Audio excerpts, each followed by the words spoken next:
Ya Bu. Teman-temannya sekalian, jika ada yang seperti ini lagi, tolong diberitahukan kepada ibu guru melalui via WhatsApp atau melalui teman-temannya. Baik Bu. Semuanya sudah siap untuk belajar? Sudah Bu. Hari ini kita akan belajar terkait usaha dan energi. Ada yang masih ingat materi minggu lalu kita bahas apa? Ya, silakan Anggi. Kita bahas terkait konsep gaya dan perpindahan Bu. Ya, betul sekali. Jadi ibu mau tanya dulu. Yang minggu lalu kita bahas terkait konsep gaya dan perpindahan. Ada yang masih ingat apa itu gaya dan apa itu perpindahan? Untuk Ibu Fatmawati, silakan jawab apa itu gaya. Gaya adalah dorongan atau tarikan yang dapat menyebabkan benda bergerak atau berubah bentuk. Sedangkan perpindahan adalah perubahan posisi benda akibat adanya gaya Bu. Nah, bagus sekali. Nah, konsep-konsep ini menjadi dasar untuk memahami bagaimana usaha dilakukan dan bagaimana energi berperan dalam perubahan tersebut. Nah, sebelum kita masuk pada materi, Ibu mau memperlihatkan gambar ilustrasi yang ada pada slide. Dari gambar tersebut, yang kalian tangkap dan apa yang kalian lihat, orang ini sedang melakukan apa? Melakukan usaha Bu. Sebuah mobil sedang bergerak. Ya, betul sekali. Jadi walaupun kita sudah melakukan berbagai macam gaya agar mobil dapat bergerak dan berpindah tempat, namun terkadang mobil masih tetap diam. Dalam ilmu fisika, fenomena tersebut dianggap tidak melakukan usaha. Kenapa bisa seperti itu? Nah, kita masuk pada materinya. Sebelum kita masuk, kita ketahui dulu tujuan pembelajaran kita pagi hari ini. Yang pertama, peserta didik dapat menganalisis dan menjelaskan contoh aplikasi usaha dan energi dalam kehidupan sehari-hari.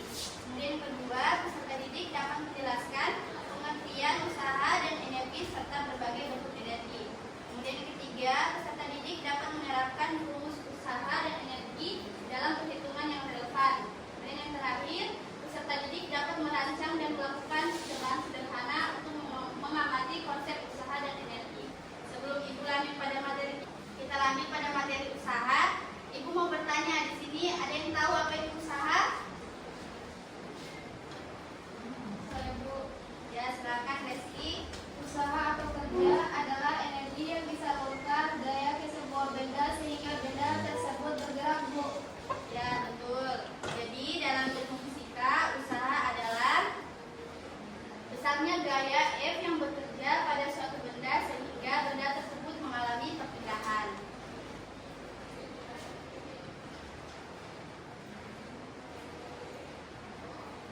Nah, selanjutnya kita akan membahas cara menentukan besar usaha pada beberapa kasus. Yang pertama yaitu besar usaha jika gaya yang bekerja searah dengan perpindahan.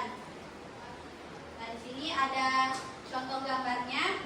Misalnya saat kita mendorong troli di minimarket, gaya yang dilakukan oleh tangan kita sejajar dengan searah perpindahan troli. Untuk peristiwa ini dirumuskan dengan rumus W sama dengan F kali S, di mana W adalah usaha, satuannya joule, F adalah gaya yang bekerja pada benda, satuannya newton, dan S adalah perpindahan, satuannya meter. Kemudian dalam kasus kedua, ada besar usaha jika gaya yang bekerja membentuk sudut dengan arah perpindahan. Contohnya saat kita memindahkan buku dengan bak mobil-mobilan yang ada di lantai. Gaya yang dilakukan oleh tangan kita saat menarik mobil-mobilan akan membentuk sudut terhadap lantai. Maka dapat dirumuskan dengan W sama dengan F cos theta kali S. Kemudian kasus ketiga, ada besar usaha jika arah gaya yang bekerja tegak lurus dengan perpindahan. Contohnya ada seorang porter mengangkat barang dari lantai dan memindahkannya dari suatu tempat ke tempat yang lain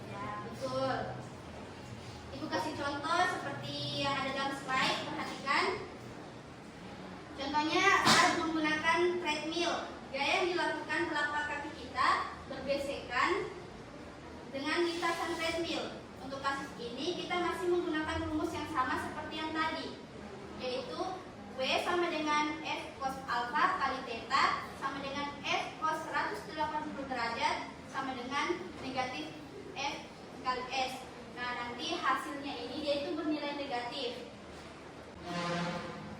Selanjutnya kita masuk pada materi energi. Ada yang tahu apa itu energi? Saya Bu. Ya, silakan Olivia. Energi adalah kemampuan untuk melakukan usaha atau kerja Bu.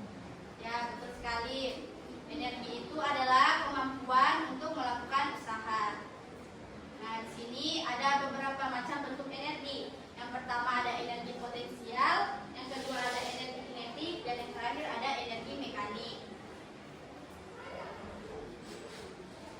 Nah, energi potensial yaitu energi yang dimiliki suatu benda karena kedudukannya atau posisinya. Energi potensial terbagi menjadi dua. Yang pertama itu energi potensial gravitasi dan energi potensial pegas. Nah, di sini dapat dilihat ada rumusnya. Untuk energi potensial gravitasi dirumuskan dengan EP sama dengan M kali G kali H. Dan untuk energi potensial pegas juga dapat dilihat pada slide-nya.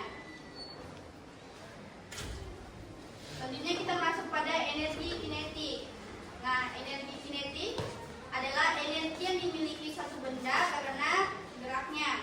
Nah, dirumuskan dengan EK sama dengan 1/2 mv kuadrat. Nah, sekarang Ibu akan bagi 3 kelompok. Masih ingat kelompoknya minggu lalu? Masih Bu. Nah, silakan duduk sesuai kelompok ya. Ya Bu. Ibu akan membagikan LKPD-nya dan buku paketnya.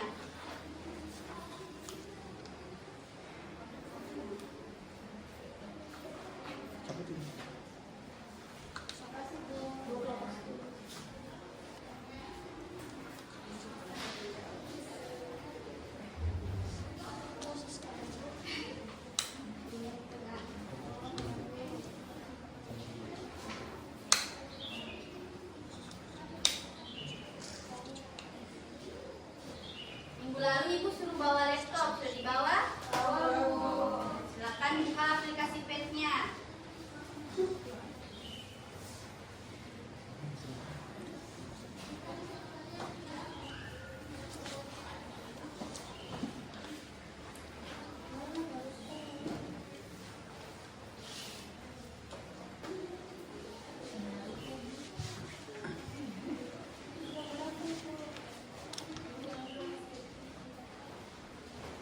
Sudah dibuka aplikasi Page-nya?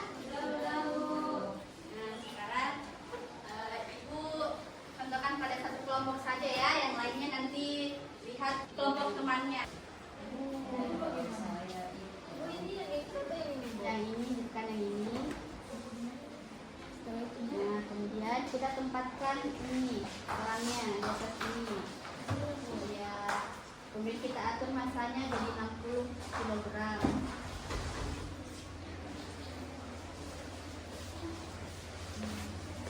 Ya, sudah.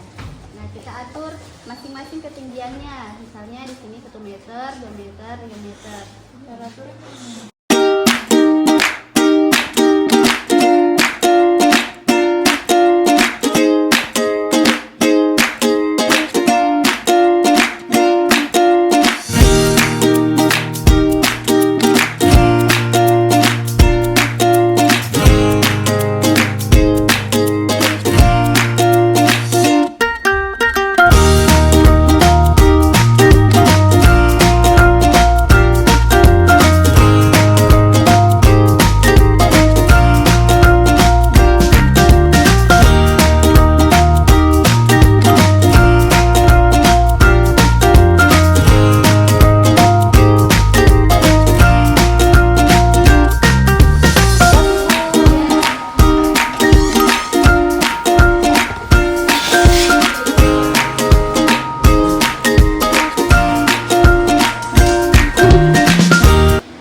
Saya Bu. Ya, silakan kelompok 1.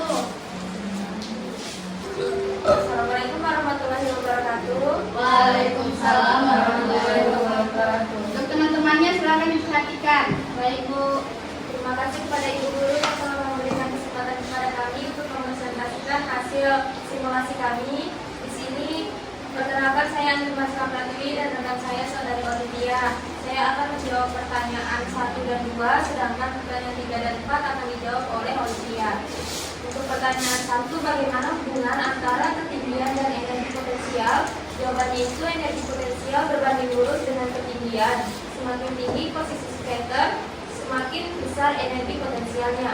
Kemudian nomor 2, apakah energi total selalu tetap di setiap percobaan? Jelaskan. Jawabannya iya, energi total selalu tetap dalam sistem tanpa gesekan. Hal ini menunjukkan bahwa energi tidak hilang, hanya berubah bentuk dari potensial ke kinetik dan sebaliknya. Selanjutnya kepada Saudari Olivia, silakan. Kemudian di sini saya akan menjawab pertanyaan 3 dan 4, di mana untuk pertanyaan 3, pada posisi terendah, energi apa yang mendominasi? Mengapa bisa terjadi?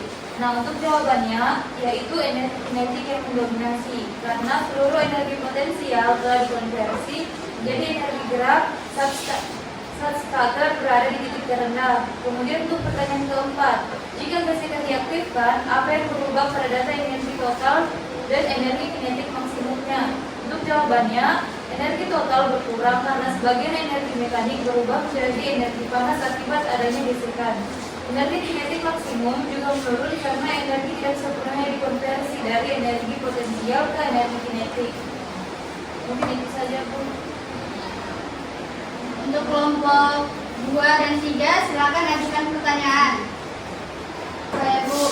Ya, silakan Resti. Baik, Assalamualaikum warahmatullahi wabarakatuh. Waalaikumsalam warahmatullahi wabarakatuh. Saya perwakilan dari kelompok 2 ini mengajukan pertanyaan kepada kelompok 1 yang mana pertanyaannya yaitu jika massa skater tetap 60 kg, berapa besar energi potensial pada ketinggian 2 meter? Terima kasih. Ya. Untuk kelompok 3, Saya Bu. ya silakan. Jelaskan mengapa energi kinetik maksimum selalu sama dengan energi potensial awal saat tanpa gesekan. Terima kasih. Ya. Silakan kelompok 1 dijawab. Ini silakan. Baik, terima kasih. Di sini kami akan menjawab dulu pertanyaan dari kelompok 2. Saya akan menuliskan jawabannya, tolong diperhatikan ya. Ya, tolong diperhatikan ya teman-temannya.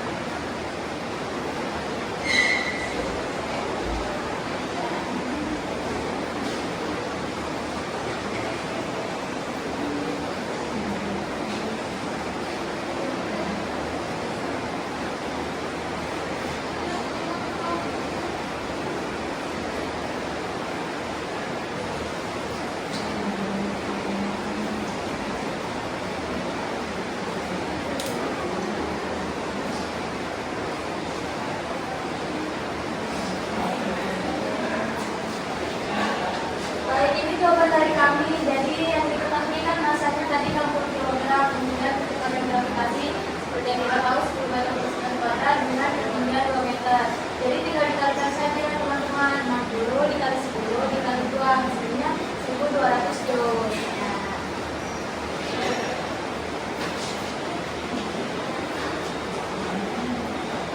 Nah, kemudian di sini kami akan menjawab untuk pertanyaan dari kelompok 3, di mana pertanyaannya, jelaskan mengapa energi kinetik maksimum selalu sama dengan energi potensial awal saat tanpa gesekan.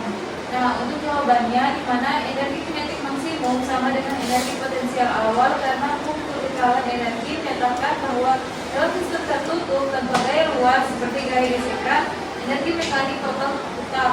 Pada awalnya, skater memiliki energi potensial maksimum karena berada di ketinggian.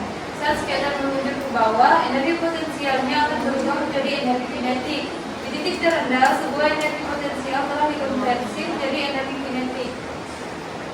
Mungkin itu saja Bu jawaban dari kelompok kami. Silakan dibaca kesimpulannya dari hasil presentasi kalian. Baik, adapun untuk kesimpulan, setelah kita melakukan percobaan tadi, dapat kita simpulkan bersama bahwa berdasarkan hasil percobaan simulasi dengan menggunakan phase simulation, dapat disimpulkan bahwa energi potensial scatter berbanding lurus dengan ketinggian. Saat scatter meluncur turun, energi potensial berubah menjadi energi kinetik. Dalam kondisi tanpa gesekan, energi mekanik total tetap. Hal ini membuktikan hukum kekekalan energi. Namun, saat ada gesekan diaktifkan, sebagian energi berubah menjadi energi panas, sehingga energi totalnya itu berkurang. Mungkin itu saja yang dapat kita informasikan. Nah, itulah tadi presentasi dari kelompok 1. Untuk kelompok 1 silakan duduk. Terima kasih, Bu. Berikan aplaus kepada kelompok 1. Baik, terima kasih untuk kelompok 1. Dan kelompok yang lainnya sudah melakukan simulasi menggunakan PET. Jadi percobaan simulasi PET menunjukkan bahwa usaha yang dilakukan oleh gaya gravitasi mengakibatkan perubahan energi potensial menjadi energi kinetik. Jadi semakin besar usaha karena ketinggian makin besar, semakin besar energi kinetik yang dihasilkan. Tanpa gesekan, seluruh usaha berubah menjadi energi gerak, sedangkan gesekan sebagian usaha terpakai untuk memakai gaya gesek dan berubah menjadi energi panas. Nah, jadi hari ini kita sudah belajar mengenai usaha dan energi. Sekarang Ibu ingin kalian jawab satu pertanyaan. Pertanyaannya, mengapa kita lebih cepat lelah saat menaiki tangga dibanding berjalan di tempat datar? Padahal jaraknya hampir sama. Ada yang tahu? Ada yang bisa jawab pertanyaannya? Saya, Bu. Ya, silakan Anggi. Kita lebih cepat lelah saat menaiki tangga karena saat naik kita melakukan usaha melawan gravitasi. Usaha ini menyebabkan tubuh kita meningkatkan energi potensial karena posisi kita menjadi lebih tinggi dari permukaan tanah. Meskipun jaraknya mungkin sama dengan berjalan di tempat datar, menaiki tangga membutuhkan lebih banyak energi untuk mengangkat berat badan kita ke atas. Sedangkan berjalan datar hanya memindahkan posisi tanpa perubahan ketinggian yang signifikan. Sehingga sebabnya tubuh terasa lebih cepat saat menaiki tangga. Ya, bagus sekali Anggi. Kemudian Saya, Bu. ya, silakan Pipit. Kita lebih cepat lelah saat menaiki tangga karena tubuh harus mengeluarkan energi lebih besar untuk mengangkat berat badan ke tempat yang lebih tinggi. Saat naik tangga terjadi peningkatan energi potensial, sehingga tubuh perlu melakukan usaha tambahan. Berbeda dengan berjalan di tempat datar yang tidak memerlukan perubahan ketinggian, sehingga energi yang dikeluarkan lebih sedikit. Oleh karena itu, meskipun jaraknya mirip, aktivitas menaiki tangga terasa lebih berat dan melelahkan, Bu. Ya, bagus sekali. Jadi menaiki tangga lebih melelahkan dibanding berjalan di tempat datar karena memerlukan usaha lebih besar untuk melawan gravitasi yang meningkatkan energi potensial tubuh. Jadi semakin tinggi kita naik, semakin besar energi yang dibutuhkan sehingga tubuh menjadi lebih cepat lelah. Nah, itu saja materi kita pada hari ini. Selanjutnya minggu depan kita akan mempelajari terkait materi daya.